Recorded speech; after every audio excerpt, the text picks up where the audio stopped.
Hey guys, this time we're going to catch ourselves a Dreadnought. I could have sworn I've seen this Pokemon everywhere around the map, but the spawn chances are actually abysmal. I've calculated for all the places I could find. The South Province Area 6 had the highest spawn chance with 3.4%.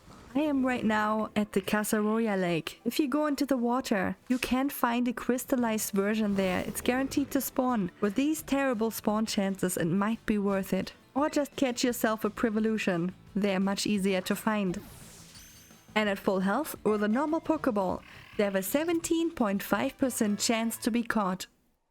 Good luck!